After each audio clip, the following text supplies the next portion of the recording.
Our fourth November 21st game is the one that people are most likely to be aware of in the US, since it actually got an NES release. But it's important for another reason. Mach Rider is the last regular release from Nintendo on the Famicom. The next game that Nintendo releases for the system will be on November 21st, 1987. So 2 years to the day. The reasons for this are obvious. Nintendo has a new system that's launching in 4 months, and they're bulking up their game library for it. By the time the Famicom Disk System is dying down, they have to prepare for the Game Boy launch. Once Game Boy is rolling, they have the Super Famicom starting up.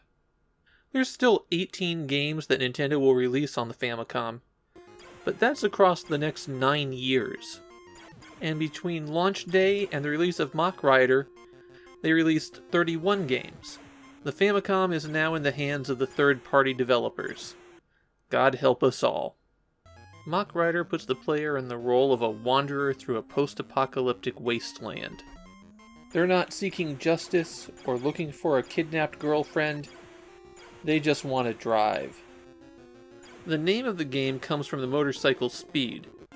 Its top speed is 1 kilometer every 3 seconds, or Mach 1. Naturally, the apocalypse has left the highways dangerous. There's plenty of obstacles in the road, and you'll be chased by thugs in cars. The game is built on the same technology as HAL Labs' F1 Race. It's just in this version, they added a lot more violence. The player has machine guns that can shoot up cars, but they can also block them and ram them off the road. If there are barrels in the road, they can be destroyed too. But the rocks, oil slicks, and caltrops can't be destroyed. Driving your motorcycle is a little bit trickier than in previous Famicom driving games. The A button is your accelerator, and the B button is your machine guns. No brakes. Up and down shift you up and down, and there's 4 gears rather than just 2. You can see what gear you're in at the top. It only takes a couple seconds of acceleration to reach the top speed of a gear, so you'll need to be pretty aggressive on the shifter. You also have a rear view mirror in Mach Rider. If you see someone coming up behind you, you can intentionally block their path and try to knock them off the road. There's 3 different ways to drive the roads in Mach Rider. The fighting course is the most arcade-like. You're welcome to take your time to reach the goal, but from the second stage on, you only have 3 lives. On the first stage you only see an energy bar, which does gradually drain as you drive, but you'll have to drive pretty poorly to have that run out. One interesting aspect of the fighting course is you get your choice of which track you want to drive. Press A or B on the screen between rounds to pick. There's 20 courses that you'll drive in all before the game loops. So the fighting course is insanely hard.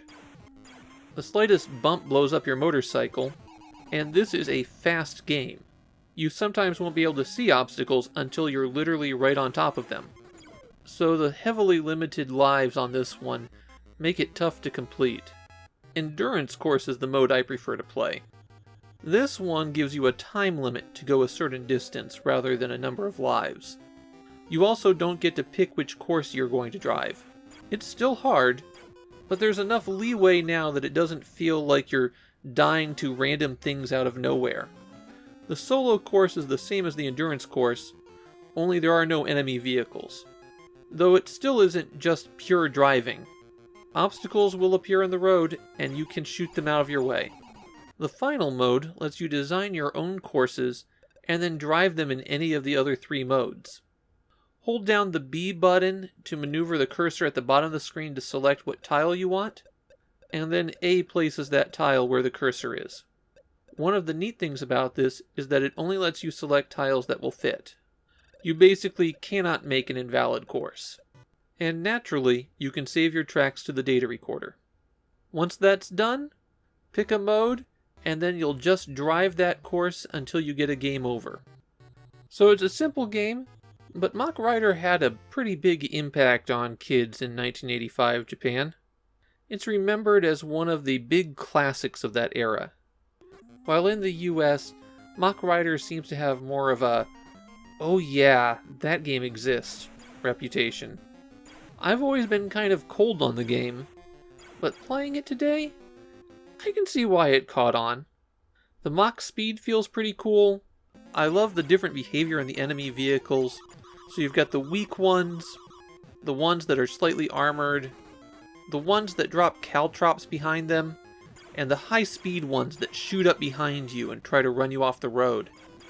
On later levels, it actually gives the enemies a bit of a personality, and it makes Mach Rider more evocative of its Mad Max roots. I don't see myself revisiting it very often, but I could definitely go back and play it every once in a while. One last thing to mention before I wrap up. This game got a simultaneous arcade release as a Versus system game. As you complete levels, it gradually fills in this picture of Mach Rider, who, in a Samus-like twist, is revealed to be a woman. There's nothing in the Famicom game to indicate that Mach Rider is a woman, but I don't see any reason why she couldn't be.